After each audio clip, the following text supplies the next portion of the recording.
Thank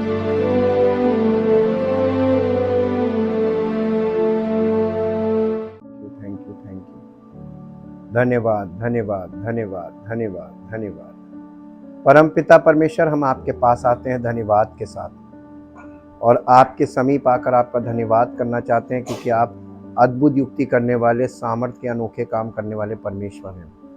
आपकी महिमा अपरंपार है और आपकी सामर्थ्य बहुत महान है। आपके प्रेम के लिए हम आपका धन्यवाद करते हैं, जो आपने हम सबों के लिए प्रकट किया, जो इस लायक नहीं कि हमें आपके प्रेम को हम समझते भी नहीं हैं और ना उस प्रेम का आदर कर पाते हैं, लेकिन फिर भी आपने हम सबों से ऐसा प्रेम किया कि एडवांस में आपने हमारे छुटकारे का प्रबंध किया, जब हमको ये भी नहीं पता था कि हम अनंत जीवन प्राप्त कर सकते हैं। हम सब लोग मृत्यु के मार्ग में जीवन व्यतीत कर रहे थे, लेकिन प्रभु आपने समस्त मानव जाति को मृत्यु से जीवन की ओर जाने के लिए अपने इकलौते पुत्र प्रभु यीशु मसीह को मार्ग बनाकर भेजा, और उसने आकर बलिदान के द्वारा उस मार्ग को सिद्ध किया, ताकि पवित्र आत्मा के द्वारा हम लोग उस मार्ग में चलकर अनंत जीवन के वारिस बने। हम आपका धन्यवाद करते हैं। चाहते पिता परमेश्वर, सब लोग आपके सुसमाचार को समझ सकें और आदर दें, और आपके इस इनविटेशन को प्राथमिकता के साथ अपने जीवन में ग्रहण करें और अपना जीवन समर्पित करें, ताकि पवित्र आत्मा हम सब लोगों को परमेश्वर के राज्य का वारिस बनाए और अनंत जीवन तक पहुंचाए, ताकि हम सब का जीवन आपकी महिमा का कारण बने। धन्यवाद के साथ इस प्रार्थना को आपके इकलौते पुत्र प्रभु यीशु मसीह के नाम से मांगते हैं, आमीन। Praise the Lord. The glory of God part 85 में हम लोग आज एक पॉइंट पर जाकर मनन करेंगे। What does it mean to be unequally yoked, यानी असमान जुए में जुतने का क्या अर्थ है। क्योंकि हम लोग जब बाइबल को पढ़ते हैं या प्रचारकों को सुनते हैं, तो बहुत सी बातें हमारे माइंड में शब्द बैठ जाते हैं, और जबकि हमें उनका अर्थ नहीं मालूम होता है। हम पढ़ने के और सुनने के आदी जरूर हो जाते हैं, लेकिन उस चीज को अपने जीवन में महत्व नहीं देते हैं कि वो कह क्या रहा है, उसका अर्थ क्या है। दूसरा कुरिन्थियों 6 अध्याय का 14 पद हिंदी में भी पढ़ेंगे और इंग्लिश में भी पढ़ेंगे।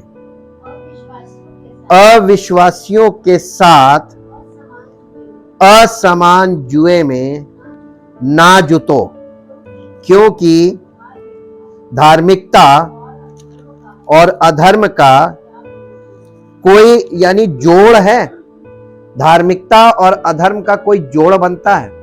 मखमल में टाट का पैबंद वाली बात है। इसी प्रकार से धार्मिकता का अधर्म के साथ क्या मेल जोड़, ये प्रश्न है जी। या ज्योति और अंधकार की कोई संगति हो सकती है? प्रभु ज्योति है और हम अंधकार हैं, कोई हमारा फेलोशिप हो सकती है? इम्पॉसिबल। ये भी प्रश्न है जी। नहीं हो गया, अभी नहीं, पूरा नहीं हुआ होगा। क्या ज्योति और अंधकार का क्या संबंध? जी जी हाँ, और मसीह का बेलियाल के साथ एक, आप लोगों को अभी तक यही नहीं मालूम कि बेलियाल कौन है। Belial is a false Christ, ये झूठा मसीह है। There are 2 Christ. झूठे मसीह का नाम तक पौलुस ने बताया, बेलियाल। बेलियाल एक ऐसा जिसको लोग मसीह मान रहे हैं, लेकिन वो मसीह नहीं है, सच्चा मसीह नहीं है। और यीशु मसीह का बेलियाल के साथ कोई संबंध नहीं है जी। या विश्वासी के साथ अविश्वासी का क्या नाता? क्या आपका कोई अविश्वासी के साथ संबंध बैठता है?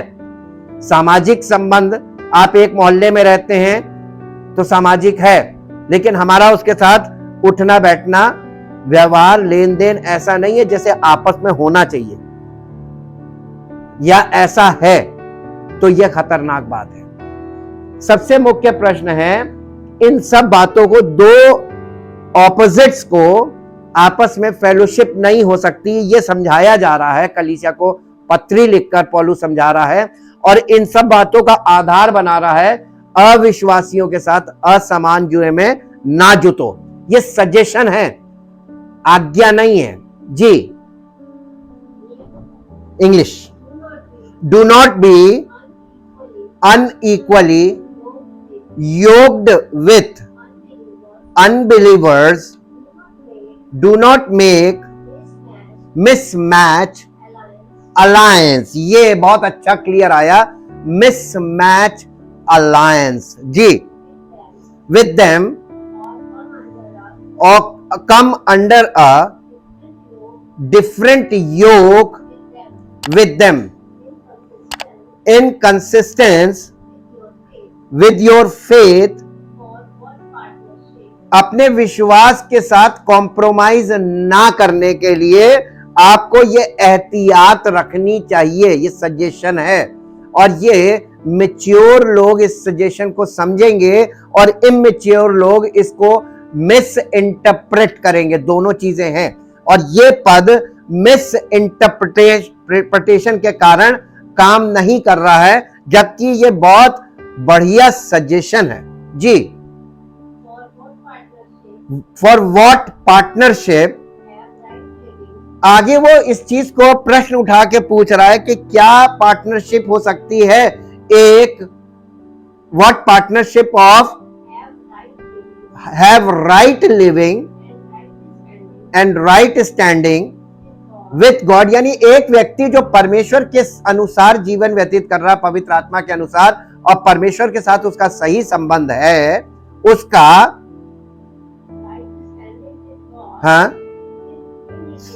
विथ इनइक्विटी, यानी जो एक व्यक्ति जो अधर्मी है और पापी है और पाप में जीवन व्यतीत कर रहा है, सांसारिक जीवन व्यतीत कर रहा है, एक परमेश्वर के आत्मा के अनुसार चलने वाला, परमेश्वर के साथ जिसका सही संबंध है, उसका उसके साथ घनिष्ठ मित्रता संभव है।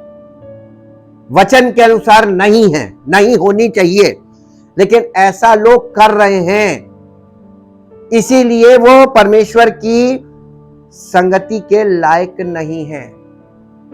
इसीलिए परमेश्वर की संगति में आने से पहले रिपेंट बोला है। Repent and join the fellowship with the Holi spirit. पवित्र आत्मा के साथ अपने संबंध को, प्रभु यीशु मसीह के साथ संबंध सही करो और पवित्र आत्मा के मार्गदर्शन में वापस लौट आओ। जी, और how can light have fellowship with darkness, यानी एक व्यक्ति जो परमेश्वर के साथ जिसका सही संबंध है वो हो गया चिल्ड्रन ऑफ लाइट, और एक व्यक्ति जो सांसारिक जीवन और अभिलाषाओं से भरा जीवन जी रहा है, वो और शारीरिक जीवन जी रहा है, वो है अंधकार की संतान। क्या दोनों में मेलजोल हो सकता है? आप वचन को ठीक से, बाइबल को शुरू से पढ़िए। परमेश्वर के वचन में लिखा है कि जो आत्मा से जन्मा है वो शरीर से जो जन्मा है वो आत्मा से जन्मे हुए को सताता है। तो इन दोनों के बीच तालमेल कभी बैठता नहीं है। जी, what harmony can there be between Christ Belial, जी, द डेविल, और what has a believer in common with an unbeliever, यानी अविश्वासी और विश्वासी के बीच कोई चीज कॉमन नहीं है। हम लोग इसको कॉमन कर रहे हैं, हमारे शरीर से ये कॉमन हो रहा है, हमारी भावनाओं से कॉमन हो जाता है, हमारे स्वभाव से ये कॉमन हो जाता है, और इसीलिए अविश्वासी और विश्वासी दोस्ती कर लेते हैं स्वभाव के कारण। दोनों को स्वभाव हो सकता मैच कर रहा हो, तो ये फिजिकल कंडीशन में संभव है, स्पिरिचुअल कंडीशन में संभव नहीं है।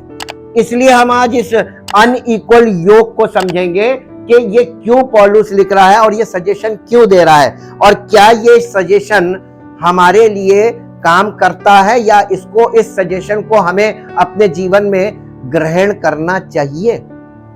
हम आप पर दबाव नहीं डाल रहे हैं, लेकिन हम परमेश्वर के वचन का सत्य आपके सामने रखना चाह रहे हैं। कई बार लोग अपने आप को विश्वासी मान रहे हैं, और परमेश्वर यीशु मसीह बार बार कहता था धोखा मत खाना, धोखा मत खाना। क्या आप अपने आप को मसीह विश्वासी मानते हैं और आप नहीं हैं, तो क्या आप अपने आप को धोखा दे नहीं रहे हैं? क्योंकि परमेश्वर को कोई धोखा नहीं दे सकता, परमेश्वर तो पहचानता है। अपने आप को धोखा नहीं देना चाहिए। तो धोखे से बाहर निकलने के लिए सत्य दिया जा रहा है। अ योक इज अ वुडन बार। योक क्या है? योक एक, ये जुआ जो है ये एक लकड़ी का बार, डंडा है, ठीक है, that joins two oxen each other. ये दो बैलों को आपस में कनेक्ट करने के काम आता है। उनके गर्दन पर रखा जाता है और दोनों की गर्दन पर रखकर उनको बांध दिया जाता है। तो अब ये दो बैल, अब एक बैल अपनी मर्जी से कहीं नहीं जा सकता, वो बैल जो है दूसरे बैल की इच्छा के अनुसार। अब ऐसे में ये दोनों अपनी मर्जी से, ना वो अपनी मर्जी से इधर मुड़ सकता, ना ये अपनी मर्जी से इधर मुड़ सकता। अब ये दोनों बंध गए। अब इनकी मर्जी किसके हाथ में चली गई? नहीं मालूम जी। ये इसके इस बार के बीच से, सेंटर से एक और डंडा जुड़ा होता है जो पीछे किसान के हाथ में होता है ना। अब ये बैल, दोनों बैल किसकी मर्जी से चलेंगे? किसान की मर्जी से चलेंगे। नोट करते जाइएगा पॉइंट। पौलुस बहुत बारीक चीज को उठाता था और वो बारीक चीज बहुत जबरदस्त चीज होती थी और उसका कनेक्शन हमारे साथ बहुत जबरदस्त है। In each other and to the burden they pull, यानी और जो बोझ वो उठा रहे हैं वो दोनों मिलकर उसको बर्डन शेयर करते थे। उन दोनों पे जब वो बंधा है तो अब जब पीछे से वो हल का फाल जो है उसको वो दबाता था नीचे की ओर, तो जब वो आगे बढ़ते थे तो उनको ताकत लगती थी, और ताकत एक की नहीं दोनों की लगती थी। तो दोनों जब ताकत लगाते थे और आगे बढ़ते थे तो उससे जुताई होती है, ठीक, ये हल जोतने के काम आता है।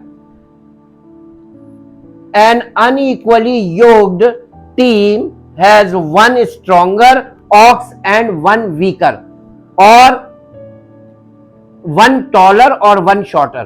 ये जो unequally yoked का मतलब है कि असमान जुए का मतलब ये होता है कि ये एक ऐसी टीम या एक ऐसी दोस्ती जिसमें एक बैल ताकतवर हो, स्ट्रॉन्गर ताकतवर हो, दूसरा कमजोर, या एक ऊंचा हो और दूसरा उससे हाइट में नीचा हो। ये हो गया अनइक्वल योग। वो डंडा ऐसे आएगा तिरछा, तो मालूम क्या होगा? द वीकर और shorter ox would walk more slowly than the taller और स्ट्रॉन्गर वन। तो मालूम है जो वीकर यानी जो कमजोर और नाटा बैल होगा वो धीरे चलेगा, और जो ऊंचा और ताकतवर होगा लोड उसके ऊपर ज्यादा आ जाएगा, है ना, लोड डिसबैलेंस हो जाएगा। और लोड डिसबैलेंस होने का मतलब, क्योंकि आप लोग पावर फैक्टर नहीं जानते हैं, लोड अगर डिसबैलेंस होगा तो जो काम आप करना मांग रहे वो काम नहीं होगा, हल नहीं चलेगा। Causing the load to go around, इससे मालूम क्या होगा? वो बल जो है वो ऐसे घूम जाएगा, जो काम होना वो नहीं होगा। Go around in circles. When oxen are unequally yoked they can not perform the task set before them. अगर दोनों ऊंचे नीचे या तगड़े और कमजोर होंगे तो जो काम होना चाहिए वो नहीं हो पाएगा, वो प्रोजेक्ट काम नहीं करेगा, यानी वो काम आपका सफल नहीं होगा। Instead of working together they are at odds with one another. इस क्योंकि वो दोनों एक दूसरे के विपरीत हैं, इसलिए ऑड्स का मतलब विपरीत, एक दूसरे के विपरीत हैं, इसलिए वो आपस में मिलकर साझा तौर पर सहमति के साथ वो काम नहीं कर पाएंगे। सहमति माइंड में है, लेकिन बैल को सहमति नहीं चाहिए। बैल को चाहिए जब आप उसके गर्दन पे जुआ रखते हैं, उसका कनेक्शन पीछे किसान के हाथ में जाता है, तो वहां मर्जी का कोई काम ही नहीं है। अब वो किसकी मर्जी से घूमेंगे, किसकी मर्जी से चलेंगे, किसके हाथ में उनकी बागडोर आ गई? पीछे किसान के। और अगर आप लोग परमेश्वर के वचन को याद करें, इतना दिया जा चुका है। यीशु मसीह कहने लगा, मैं दाख लता हूं और तुम डालियां हो और मेरा पिता किसान। कौन है किसान? पिता परमेश्वर किसान है। यीशु मसीह अपने आप को एक डाली कह रहा है, तना कह रहा है, और हमको डाली कह रहा है। तो तने और डाली जैसे जुड़े रहते हैं। एक जगह यीशु मसीह कहने लगा, मेरा जुआ अपने ऊपर उठा लो और मुझसे सीखो, क्योंकि मैं मन में नम्र और दीन हूं, तो तुम अपने अपने मनों में विश्राम पाओगे।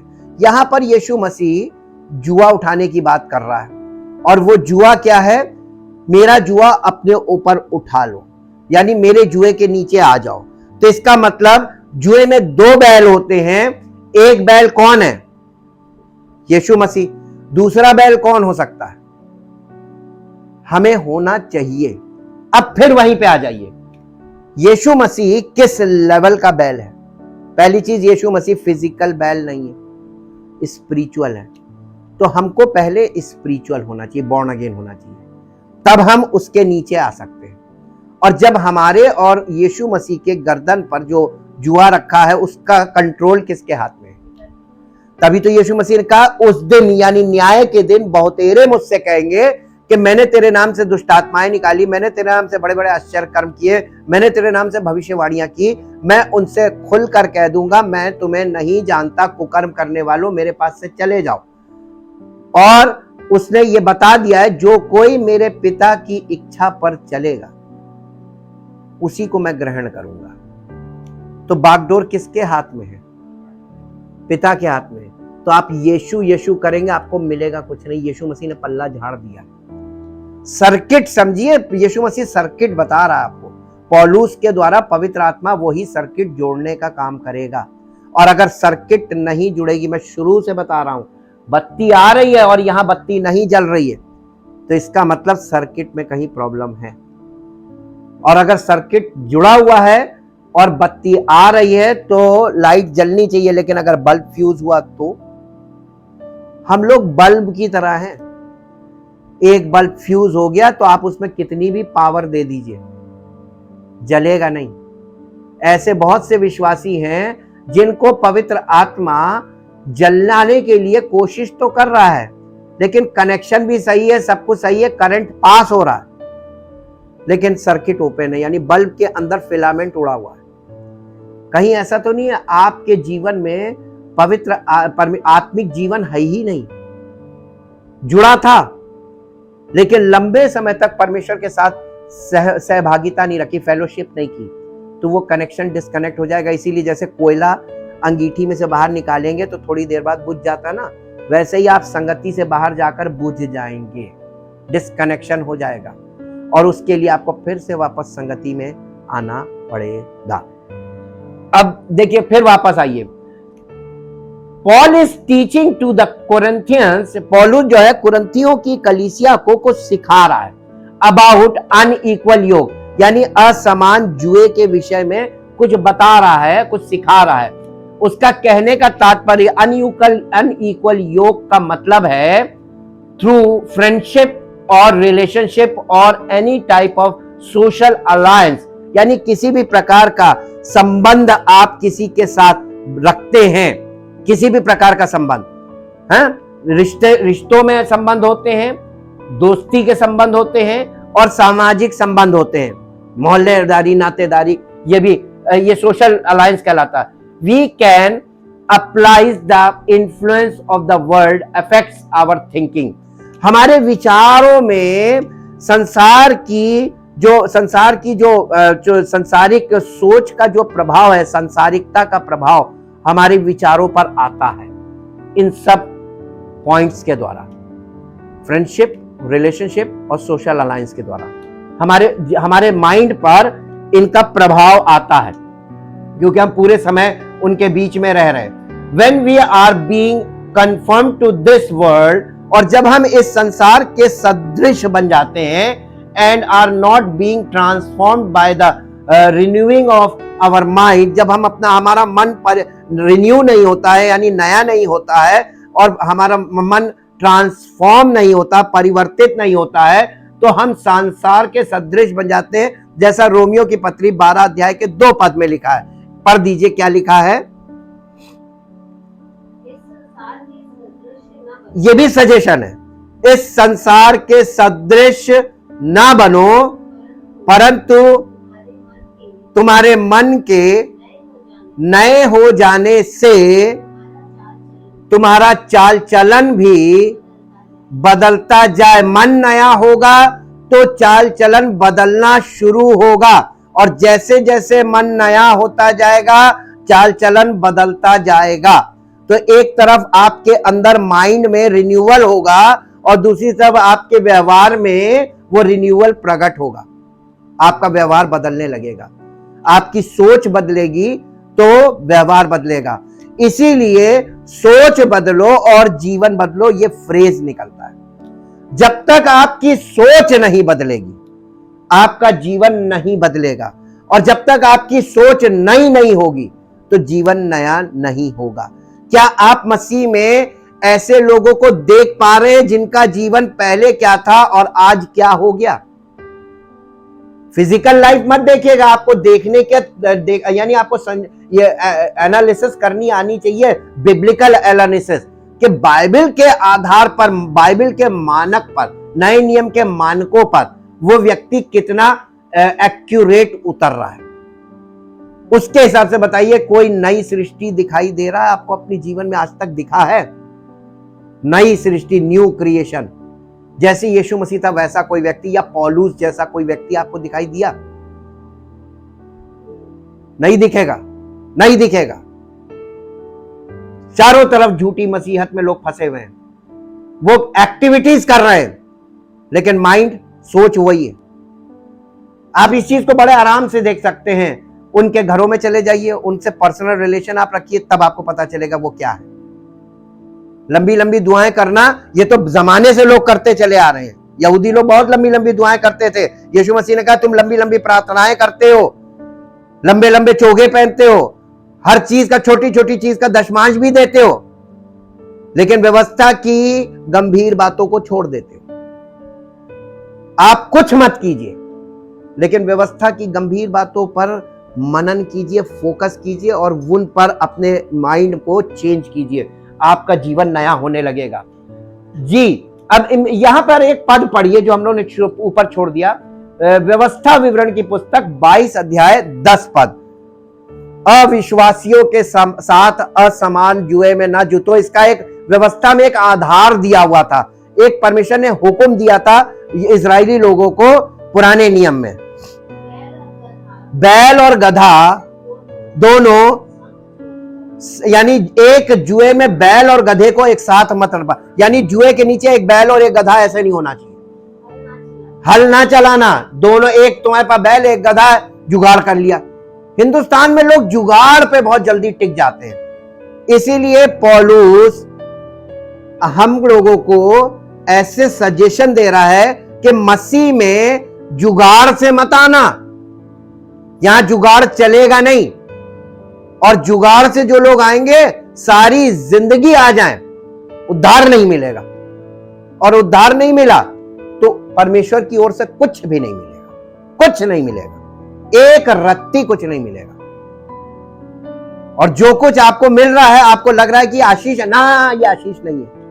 संसार के लोगों को भी बहुत मिल रहा है, जो प्रभु को नहीं जानते उन्हें आपसे ज्यादा मिल रहा है, तो क्या आप उसको आशीष बोलेंगे? सांसारिक चीजें प्राप्त हो जाना या सांसारिक चीजें किसी तरीके से मिल जाना आशीष नहीं है।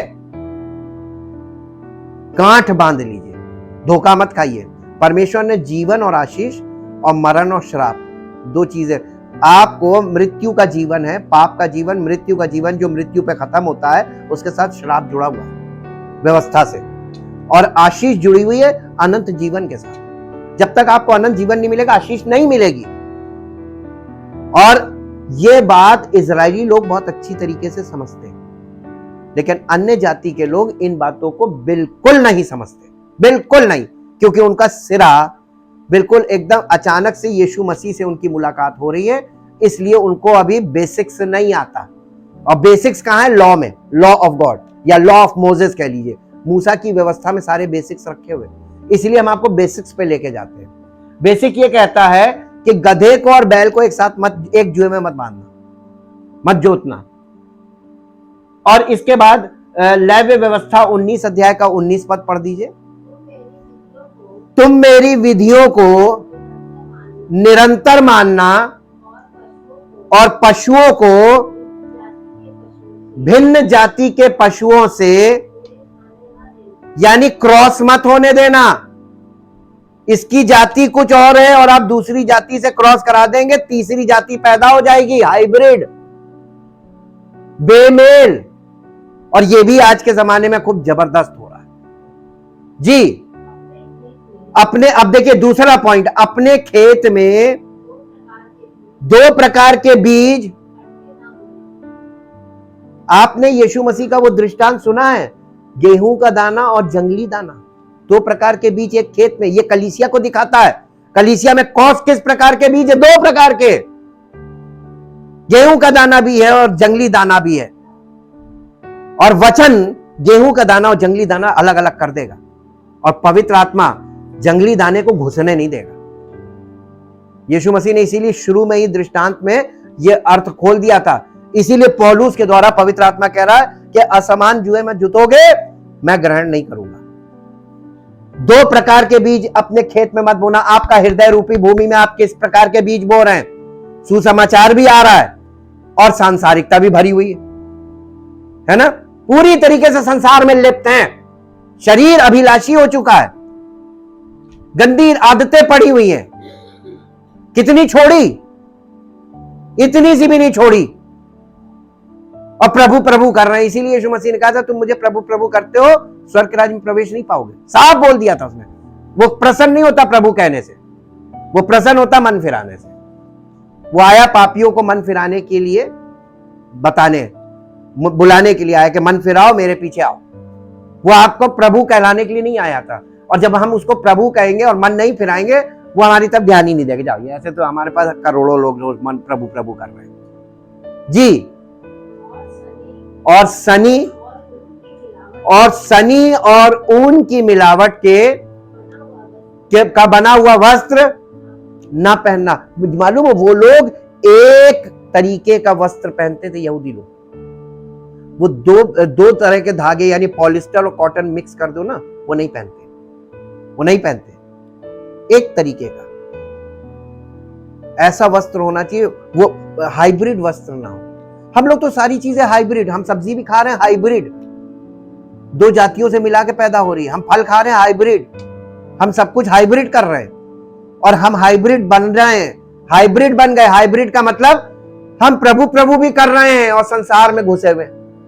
सारी संसार विलासिता हमारे जीवन में है, सब प्रकार की विलासिता।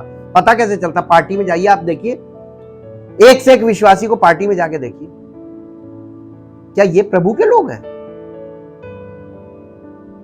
आप क्या सोचते हैं? क्या वो देखता नहीं? जिसने आंख दी वो स्वयं देखता है, जिसने कान दिया वो स्वयं सुनता है, और जिसने हमें इतनी सी बुद्धि दी ना, वो महाबुद्धिमान है, वो हमसे ज्यादा जानता है। उसको ये मालूम है इसको कैसे ब्रेक लाइन में डालना है, जाके इसकी गाड़ी ब्रेक पे लग जाए। कभी धोखा मत खाना, कभी अपने आप को धोखा मत देना। अपने आप को धोखा देना महापाप है, और परमेश्वर को कोई धोखा दे नहीं सकता। तो धोखा हम दे किसको रहे? लोगों को दिखाने के लिए अपने धर्म के काम ना करना, यीशु मसीह ने पहले ही बोल दिया था मत्ती के शुरू में। तो आप या तो लोगों को दिखाने के लिए धर्म के काम कर रहे हैं, या अपने आप को धोखा देने के लिए। उसको दे नहीं सकते धोखा। तो आप जो कर रहे हैं वो किसके लिए कर रहे हैं? दो ही चीजें आ गई, या तो लोगों को दिखाने के लिए कर रहे हैं, और या फिर अपने आप को धोखा दे रहे हैं। अगर लोग देख भी लेंगे तो आपकी थोड़ी सी तारीफ कर देंगे, बस मिलेगा वहां से भी कुछ नहीं। अब बात आ गई कि आप अपने आप को धोखा क्यों दे रहे हैं। जब यीशु मसीह बार बार कह रहा धोखा मत खाओ, धोखा मत खाओ, इसका मतलब हम वचन को सीरियस नहीं लेते, इसलिए अपने आप को धोखा देते। लिखा बाइबल में कि जो कोई परमेश्वर के वचन में लिखी हुई बातों को सुनता है, पढ़ता है, लेकिन उसके अनुसार जीवन व्यतीत नहीं करता, वो अपने आप को धोखा देता है। प्रैक्टिकल शुरू करेंगे तो धोखे से निकल आएंगे। इसका एक ही तरीका है जी। अब हम देखिए आगे बढ़ रहे हैं। We are joining together with unbelievers in an ungodly way. हम अविश्वासियों के साथ अधर्म के द्वारा एक जुड़ते हैं। हम विश्वासियों के साथ विश्वास के द्वारा नहीं जुड़ते, अधर्म के द्वारा। जो कुछ विश्वास से नहीं है वो पाप है, और पाप अधर्म कराता है। अधर्म का मतलब गलत काम कराता है। तो हम किसी अविश्वासी के साथ हमारा दिल और दिमाग मिलता है, उसके पीछे हमारा स्वार्थ होता है, और स्वार्थ भी पाप है। तो यह अधर्म में आ गया। अधर्म के कारण जुड़ते हैं। ठीक है, अनगॉडली वे, गलत तरीके से, अधर्म के तरीके से जुड़ते हैं। This speaks specially to the issue of influence. Actually ये आपको लोगों से डिस्कनेक्ट होने को नहीं कहा जा रहा है। पौलुस ये नहीं कह रहा है कि तुम इस संसार के लोगों से कोई वास्ता ना रखो, इसलिए नहीं कह रहा है। इसके ये अनइक्वल योग का मेन मकसद है कि इन्फ्लुएंस की बात है, प्रभाव की बात है। तुम जिसके साथ दोस्ती कर रहे हो उसके जीवन का प्रभाव, जीवन शैली का प्रभाव, उसका स्वभाव का प्रभाव, वो तुम्हारे ऊपर क्या इफेक्ट डालता है। एक पद मेरे साथ निकालिए, नीति वचन की पुस्तक 17 अध्याय का 17 पद पढ़ दीजिए। नीति वचन 17 अध्याय और उसका 17 पद पढ़ दीजिए।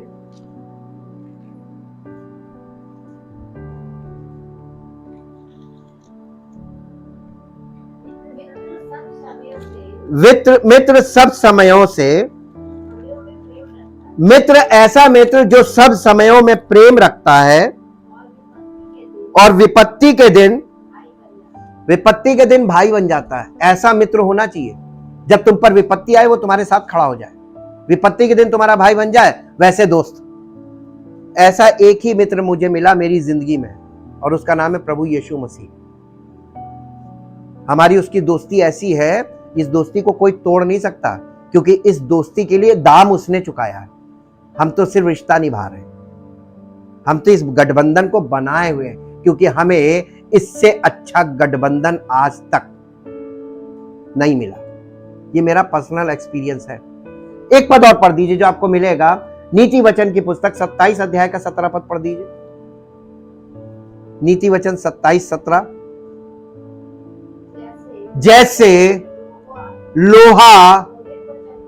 जैसे लोहा लोहे को चमका देता है, वैसे ही मनुष्य का मुख अपने मित्र की संगति से,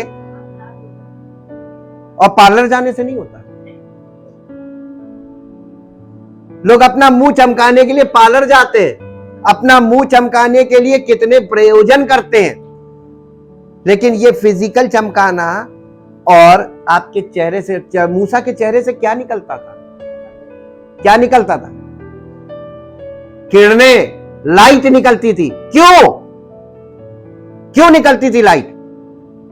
मूसा आग में घुस गया था क्या? नहीं मालूम,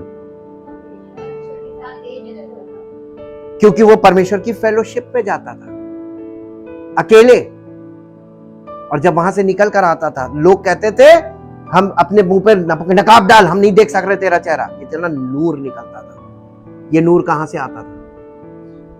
जो प्रभु की संगति में रहता है वो उसके साथ एक आत्मा हो जाता है। याद आया? सब बता चुके हैं, अब तो हम सर्किट कंप्लीट कर रहे हैं। मूसा परमेश्वर की संगति में आसानी से नहीं चला जाता था। लोग कलीसिया में क्यों नहीं आते? क्योंकि उनके चेहरे से चमक इसीलिए नहीं निकल रही, क्योंकि कलीसिया में प्रभु के साथ एक आत्मा नहीं हो रहे। घर बैठे नहीं होगा।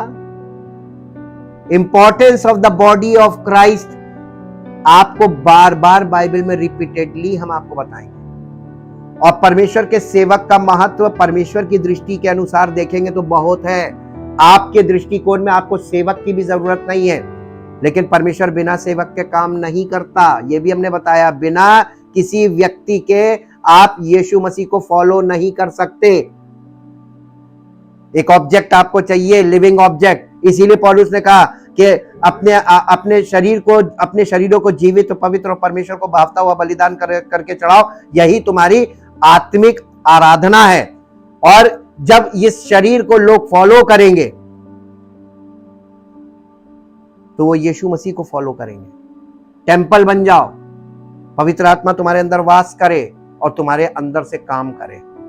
एक उसको टेंपल चाहिए, होली स्पिरिट को काम करने के लिए तो एक व्यक्ति तो चाहिए ही चाहिए, और जहां वो व्यक्ति खड़ा होगा वो मसीह की देह बन जाती है। और जो लोग उसमें आके ज्वाइन करते हैं, प्रभु लाता है, जोड़ता है। क्यों नहीं आप जुड़े? और क्यों नहीं आप जुड़ना चाह रहे? प्रभु आपसे प्रश्न करेगा, न्याय के दिन हिसाब लेगा। इसलिए ध्यान रखें, वचन पर बहुत ज्यादा ध्यान रखें। और आपको जब लगे पवित्र आत्मा आपको अंदर से कचोटे कि नहीं ये गलत है, इसके लिए तुमको रियलाइज करो और परमेश्वर से क्षमा प्राप्त करो और ज्वाइन करो, सबसे सीधा। और अपनी गलती मानने में कोई बुराई नहीं है और कोई शर्म नहीं। देखिए यहां पे क्या लिखा हुआ है, जैसे मित्र की संगति से जैसे लोहा लोहे को चमका देता है, वैसे ही मनुष्य का मुख अपने मित्र की संगति से, आपकी संगति आपके चेहरे से प्रकट होती है, याद रखिएगा। इसलिए मैंने यीशु मसीह को अपना दोस्त बनाया, क्योंकि उसने कहा कि मैं तुम्हें दोस्त बनाता हूं, और मैंने उससे दोस्ती की ताकि मेरा मुख उसके मुख की तरह चमके। क्या आप चाहते हैं यीशु मसीह की तरह आपका मुख चमके? पौलुस ने लिखा कि हम में वही स्वभाव हो जो मसीह यीशु में था, और जब तक ये ना हो हम झूठे मसीह हैं, हम झूठे विश्वासी हैं। तो इस बात को पूरा करने के लिए क्या हमें पवित्र आत्मा की फेलोशिप में आना आवश्यक है कि नहीं? अत्यंत आवश्यक है। इसके बिना आपके जीवन में यह काम नहीं होगा। और इसलिए फेलोशिप का बहुत महत्वपूर्ण कार्य है। और जो लोग फेलोशिप में नहीं आते हैं उनके लिए परमेश्वर के बहुत से वायदे पूरे ही नहीं हो सकते। एक भी काम उनके जीवन में नहीं होगा। वह अपने अंदर कल्पना कर सकते हैं, इसके आगे कुछ नहीं। जी, अब हम इधर आते हैं। This speaks specially to the issue of influence. ये इन्फ्लुएंस की बात है, सहभागिता और एक जुए में आकर, यानी किसी के साथ जुड़कर उसके साथ सहभागी हो जाना। ये जुआ जो है ये उसको कनेक्ट करने का, कनेक्शन को दिखाता है। और ये कनेक्शन आपका किससे मित्रता है, किससे आपका कनेक्शन है, उसी का चरित्र आप में से रिवील होने लगेगा, जो पावरफुल होगा उसमें। आप अगर कमजोर हैं और आपका दोस्त ज्यादा पावरफुल है, उसके अंदर ज्यादा प्रभाव है, भले सांसारिक प्रभाव हो, वो आपको सांसारिकता में खींच ले जाएगा। तो इसका मतलब दोस्ती हमको, एक सांसारिक दोस्त एक विश्वासी को संसार के प्रभाव में खींच लेगा, इन्फ्लुएंस। ये पौलुस बता रहा था कलीसिया को, और जिसका आज पूरा पूरा असर हम लोग कलीसियाओं के लोगों की जिंदगियों में देख सकते हैं। We have a great example. इसीलिए लिखा है, जब गवाहों का ऐसा बड़ा बादल तुम्हें घेरे हुए, चारों तरफ देख लो आंख उठा के, गवाहों का बादल है, हर तरफ तुमको दिखाई देगा सही क्या है गलत क्या है। ये गवाही हो रही है, झूठी गवाही भी सामने है, सच्ची गवाही भी सामने। देखो मसीहत का मतलब क्या था और क्या दिख रहा है। क्या आपको लगता है कि ये सही है? Paul is not suggesting that Christians never associate with unbelievers. पौलुस ये नहीं कहता है कि मसीही लोग अविश्वासी या सांसारिक लोगों के साथ किसी भी प्रकार का संबंध नहीं रख सकते, ये नहीं कह रहा है। पौलुस केवल इन्फ्लुएंस की बात कर रहा है। और इसीलिए यहां पर बताइए, देखिए Paul make this clear in 1 Corinthians chapter 5 verse 9 to 13। पहला कुरिन्थियों 5 अध्याय 9 से 13 पद पढ़िए। वहां पौलुस पहले ही इस बात को स्पष्ट कर चुका है, अविश्वासियों के साथ हम इस संसार में हैं और रहेंगे। मैंने अपनी पत्री में तुम्हें लिखा है कि व्यभिचारियों की संगति ना करना। ये नहीं कि तुम बिल्कुल इस जगत के व्यभिचारियों या लोभियों या अंधेर करने वाले या मूर्ति पूजकों की संगति ना करो। ऐसा संभव नहीं है, पौलुस खुद कह रहा जी, क्योंकि इस दशा में तो तुम्हें जगत में से, अगर ये कंडीशन है तो हम इस जगत में नहीं रह सकते। इलॉजिकल है। हम इसको यहां से, यही मिसकंसेप्शन है इस पद को लेकर। और कई बार लोग कट्टर हो जाते हैं, मसीह लोग कट्टर हो जाते हैं, नहीं हम इनके यहां नहीं जाएंगे, हम इनके यहां नहीं जाएंगे, हम इनके साथ नहीं बैठेंगे। अरे हमको इनके साथ जाना है, मिलना जुलना है, सब कुछ करना है, लेकिन याद रखिए आप कौन है और वो कौन है। अपना दायरा रखिए याद, ठीक। पर मेरा कहना यह है कि यदि कोई भाई कहलाकर का मतलब क्या है, मैंने आपको बहुत पहले बताया था भाई का मतलब। भाई का मतलब यदि कोई कलीसिया का व्यक्ति, कलीसिया में अगर कोई है, मसीह में है, भाई कहलाना यानी मसीह में हम सब भाई भाई है ना, भाई बहन। यदि कोई मसीह में आपको ऐसा करता दिखे, जी, भाई कहलाकर व्यभिचारी या लोभी या मूर्ति पूजक या गाली देने वाला या पियक्कड़ या अंधेर करने वाला हो, तो किसकी संगति की बात कर रहा, मना करने को। अगर कलीसिया में कोई ऐसा है, अपने आप को मसीही कह रहा है और वो ये सब कर रहा है, उसके साथ संगति मत करना। वरन ऐसे मनुष्य के साथ खाना भी ना खाना, क्योंकि पौलुस कह रहा मुझे बाहर वालों का न्याय करने से क्या काम, क्या तुम भीतर वालों का न्याय नहीं करते? परंतु बाहर वालों का न्याय परमेश्वर करता है। इसलिए उस कुकर्मी को अपने बीच में से निकाल दो, कलीसिया से हटा दो उसको। इसका मतलब कलीसिया में ऐसे लोग हो, उनसे डिस्कनेक्ट हो जाओ, उन्हें इग्नोर करो, उनसे कोई वास्ता ना रखो। लेकिन बाहर ऐसे लोग हैं, वो तुमको नहीं जानते कि तुम कौन हो और तुम उनको जानते हो कि वो क्या है, तो इन्फ्लुएंस काम करना चाहिए ना। परमेश्वर का प्रेम, मसीह का अनुग्रह तुम्हारे द्वारा उनके जीवन में काम करेगा। तुम्हारे पास जो प्रभाव है ना, वो उनके प्रभाव से बड़ा प्रभाव है। जो मसीह में है वो नई सृष्टि है। आपको कोई चीज हिला दे, एक मसीही को, एक सच्चे मसीही को कोई प्रभाव नहीं हिला सकता। और एक झूठे मसीह के अंदर संसार का ही प्रभाव होता है, उसमें मसीह का प्रभाव नहीं होता। इसलिए वो हर जगह हारेगा, हर जगह हारेगा, हर पड़ाव पे हारेगा। ये पत्रियों से आपको क्लियर होगा। ये गंभीर विषय है। नेवर, देखिए लिखा है, हाँ, बट नॉट, और यहां पे आ गया, हाँ कहां गया ये, the principle is that we are to be in the world. सिद्धांत ये है कि हम संसार में हैं, but not of the world. हम संसार में तो हैं, लेकिन हम सांसारिक जीवन नहीं भी व्यतीत करते, हम सांसारिक नहीं है। एक मसीही संसार में तो है, लेकिन सांसारिक नहीं है। यह नई सृष्टि के बिना आपके जीवन में प्रकट नहीं होगा। आप कहीं जाएंगे, आपको बहुत आसानी से कोई भी प्रभाव खींच ले जाएगा, कोई भी विचारधारा आपको धराशायी कर देगी। लेकिन आपको कर देगी, पौलुस को कर पाएगी? क्यों? हम में और पौलुस में क्या अंतर है? वो अंतर हमारे अंदर क्यों नहीं है? क्योंकि हमने उस चीज की शुरुआत ही नहीं की, पौलुस ने करी। हमने इस चीज की शुरुआत की, वही प्रभाव हमारे अंदर भी काम करता है। हम बहुत जल्दी किसी चीज को एक्सेप्ट नहीं करते और हम किसी से कभी कोई बुरा व्यवहार नहीं करते। हम सबको एकदम नॉर्मल रखते हैं, सब अपनी जगह ठीक है ये मान के चलते हैं। लेकिन बाद में पवित्र आत्मा में बताता है कि नहीं, वो ठीक नहीं है, तुम ठीक हो, वो ठीक नहीं है, यहां पे तुम गलत मत सोचना, यहां पे वो गलत है। वो हमें उस चीज को दिखा देता, बारीकी को, पर हमें समझ में आ जाता, हम उससे डिस्कनेक्ट रहेंगे। क्या सबसे रिश्ता जोड़ना जरूरी है?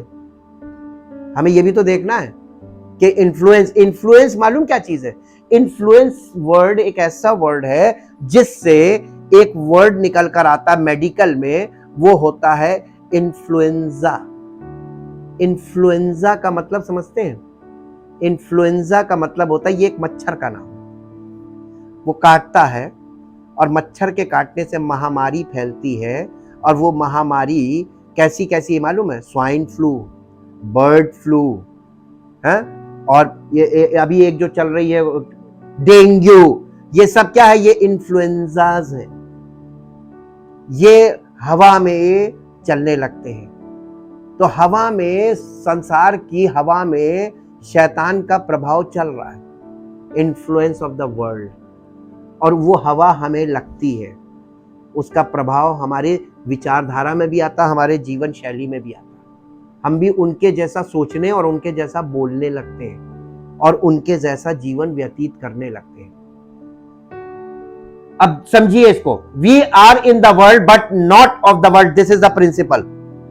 मसीही सिद्धांत यह है, like a ship should be in the water, जैसे एकदम जैसे ठीक ऐसे इसको एग्जांपल दे रहा है, जैसे एक पानी का जहाज पानी में तो होता है, लेकिन but water shouldn't be in the ship, लेकिन पानी के जहाज में पानी नहीं होता है।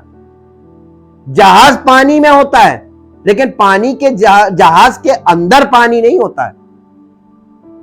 वैसे ही एक मसीही इस संसार में है, लेकिन उसके अंदर संसारिकता नहीं होनी चाहिए, और अगर संसारिकता उसके अंदर है तो वो मसीह नहीं है, मसीही नहीं है। अब इस पैटर्न पर जाकर ढूंढ के देखिए कि कितने आपको मिलते हैं। ढूंढ के आइएगा, बताइएगा, ये बहुत कठिन काम है। But if the world influencing us, अगर संसार हमें प्रभाव डाल रहा, संसारिकता हमारे जीवन में प्रभाव डाल रही है, it is clear we are unequally yoked together with the unbelievers. इसका मतलब ये स्पष्ट है कि हम अविश्वासियों के साथ असमान जुए में जुट रहे हैं। चेक कीजिएगा अपने आप को मन फिराने से पहले।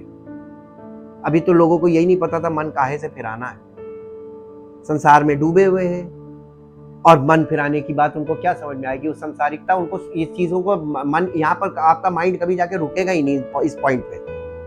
कैसे ये होता है? कैसे हम अविश्वासियों के साथ असमान जुए में कैसे बंधे हुए हैं? अनइक्वली योक्ड कैसे हैं? दिस अनइक्वल योग और अनगॉडली इन्फ्लुएंस, अनइक्वल योग को उसने बाद में खोला अनगॉडली इन्फ्लुएंस, यानी अभक्ति या परमेश्वर रहित प्रभाव या सोच, विचारधारा, जीवन शैली, कुछ भी कह लीजिए, इन्फ्लुएंस में कम थ्रू, ये आता कैसे है? थ्रू अ बुक, किसी किताब से। लोग किताबें बहुत पढ़ते हैं, सेइंग्स पढ़ते हैं, सेइंग्स, फ्रेजेस, फलाने ने ये कहा, फलाने ने कहा, बात दिमाग पर वो प्रभाव डालती है। ये विचारधारा, वो विचारधारा। पौलुस ने मालूम क्या कहा? मैं हर विचारधारा को मसीह का आज्ञाकारी बना दूंगा। नहीं, कुछ नहीं है। इंसान ने बड़ी बड़ी बातें बोल तो दी, करके कभी किसी ने दिखाई नहीं है। बड़ी बात बोलना, बड़ा मुंह शैतान को दिया गया है। वो बड़ी बड़ी बातें बोलता है, दुनिया हिला देने वाली बातें, तालियां बजवा देने वाली बातें, लेकिन जीवन में कितनों ने उतारा? किसी ने नहीं। एक अंश कुछ कर दिया, उसके बदले में 10 बड़ी बातें बोल दी। किसी ने अपना जीवन किसी मनुष्य के लिए नहीं दिया, किसी ने किसी के पापों को उठाकर उसके लिए दरिद्रता से अपना प्राण नहीं दिया, एक ही ने दिया है। और जिसने दिया उसने हमसे बड़ी बड़ी बातें नहीं की, उसने हमसे साधारण बातें की कि मैं तुम्हें अपने समान बनाना चाहता हूं। His name is Jesus Christ. और वो हमको वो सरल मार्ग में लेकर जाना मांगता है, जो हमारे एंड से कठिन है, उसके एंड से सरल है। अब देखिए, ये किसी किताब के द्वारा ये प्रभाव आपके जीवन में आ सकता है। हमने मालूम क्या कि हम पहले बहुत सांसारिक सोच में बहुत ज्यादा घुसे हुए थे, क्योंकि हमारे अंदर शुरू से एक चीज थी कि हम अच्छे फ्रेजेस को बहुत यहाँ कैच करते थे। लेकिन धीरे धीरे धीरे जब परमेश्वर की आत्मा ने काम शुरू किया, हमने इन चीजों से अपने आप को डिस्कनेक्ट किया। नहीं, ये अपनी जगह ठीक है, लेकिन ये हमारे जीवन में, आत्मिक जीवन के लिए बिल्कुल ये काम नहीं करेगी, बिल्कुल नहीं। ये ऑपोजिट है, बिल्कुल फिजिकल बातें। दूसरा, मूवीज जो हैं आपको बहुत प्रभाव डालती हैं आपके सोच पे। तीसरा है टेलीविजन शो। टेलीविजन शोज लोगों के ऊपर बहुत प्रभाव डालते हैं। अब मैगजीन, आप मैगजीन के शौकीन है तो मैगजीन आपके जीवन में प्रभाव डालेगी।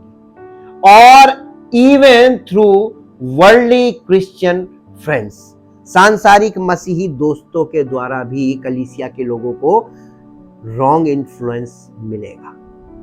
पौलुस ने इसीलिए लिखा हुआ है आगे पत्रियों में कि ये जो सांसारिक मसीही लोग हैं, ये ट्रेडिशनल होते हैं, और ये क्या करते हैं? जहां पर पवित्र आत्मा कार्य कर रहा है और जहां पर अभी लोग मसीह में आ रहे हैं, फर्स्ट स्टेप भी कंप्लीट नहीं हुआ, वहां से लोगों को तोड़कर दूसरी जगह ले जाकर उनको सेवक के रूप में खड़ा करा देते। लीडरशिप में ले जाके खड़ा कर देते। ये वर्ल्डली क्रिश्चियन फ्रेंड्स करते हैं। परमेश्वर के वचन को जो पौलुस के द्वारा पवित्र आत्मा कलीसियाओं को दे रहा था, इसमें बहुत गहरे इसमें संदर्भ आपको मिलेंगे जहां पर हम लोगों को बिल्कुल करेक्शन की जरूरत है। पैमाना हमको ऐसे नहीं मिलेगा, मसीही पैमाना, कि हमको किस लेवल तक प्रभु यीशु मसीह ले जाना चाहता है। लास्ट में एक वर्स पढ़ दीजिए जो आपको मिलेगी, दूसरा कुरिन्थियों 10 अध्याय उसका 5 पद पढ़ दीजिए। दूसरा कुरिन्थियों 10 अध्याय 5 पद। इसलिए हम कल्पनाओं का, अब एक मिनट रुक जाइए, हम कल्पनाओं का, हम वर्ड है ये कलीसिया के लिए, हम यानी कलीसिया कल्पनाओं का, कल्पनाएं कहां से आती है? A book, a movie, a television show, a magazine, ये सब चीजें कल्पना देती हैं हमको। कल्पनाओं का और हर एक ऊंची बात का, फ्रेजेस जो परमेश्वर की पहचान के आपको फ्रेजेस मिल रहे हैं, वो परमेश्वर की पहचान में नहीं मिल रहे हैं, वो इंसान की बड़ाई में मिल रहे हैं, वो परमेश्वर की पहचान के विरोध में, जो परमेश्वर की पहचान के विरोध में उठती है, खंडन करते हैं। और हर एक भावना को कैद करके मसीह का, किसकी भावना को? अपनी हर भावना को। क्रोध एक भावना, प्रेम एक भावना, दया एक भावना, ये सब भावनाएं हैं। आत्मा का फल जितना, ये सब भावनाएं हैं। इन भावनाओं को हमें कैद करके मसीह का आज्ञाकारी बनाना है। हम निरंकुश हैं, हमारे अंदर दया आ गई, हमें कोई बात अच्छी लगी, अरे देखो उसने कितनी दया करी, हमें भी दया कर। अरे तुम दुनिया पे दया करोगे? और जिसने की उसे तो आज तक लोगों ने माना नहीं, तुम दया करके क्या करोगे? तुम मसीह बनना मांगते हो? ये भावनाएं हैं। प्रेम ये भी भावना है, क्रोध ये भी भावना है। हर भावना को कैद करके मसीह का आज्ञाकारी बना देते हैं। ये काम कलीसिया के हर व्यक्ति को करना होगा। इंग्लिश में पढ़ दीजिए, in English 2 Corinthians chapter 10 verse 5।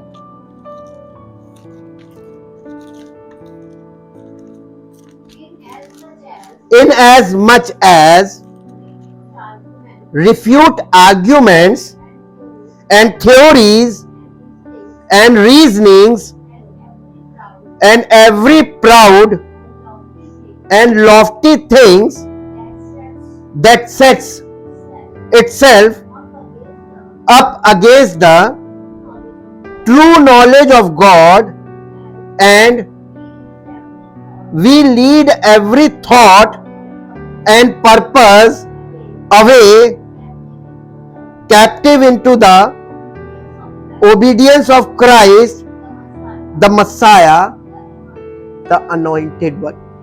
अपनी सारी भावनाओं को पहली चीज कैद कीजिए। कैद करने का मतलब उसको बांध दीजिए।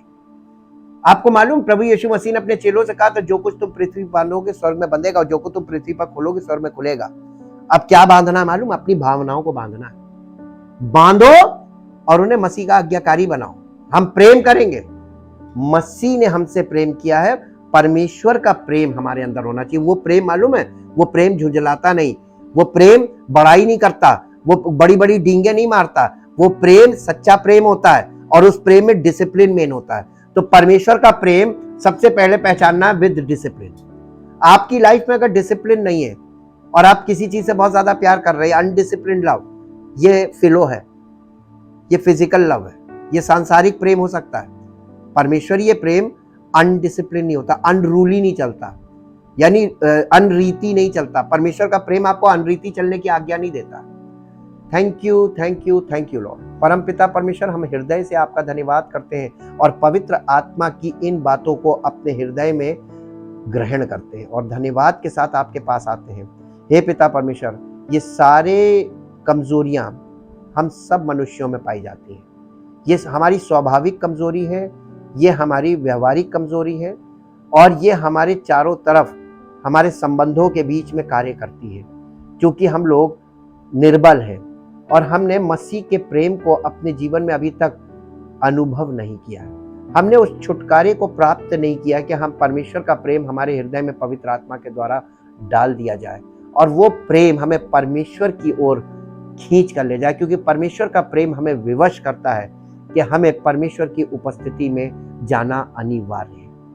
हम धन्यवाद करते पिता परमेश्वर, आपका पवित्र आत्मा सब विश्वास करने वालों के हृदय में बात करे, उनको काउंसल करे, उनको कन्विक्ट करे और उनको कन्विंस करे, ताकि हर एक विश्वासी प्रभु यीशु मसीह की सहभागिता के लिए उपस्थित हो और हम सब मिलकर प्रभु में आनंदित हो और प्रभु की महिमा का कारण बने, ताकि आपका नाम महिमा पाए। धन्यवाद के साथ इस प्रार्थना को आपके इकलौते प्रभु यीशु मसीह के नाम से मांगते हैं, आमीन।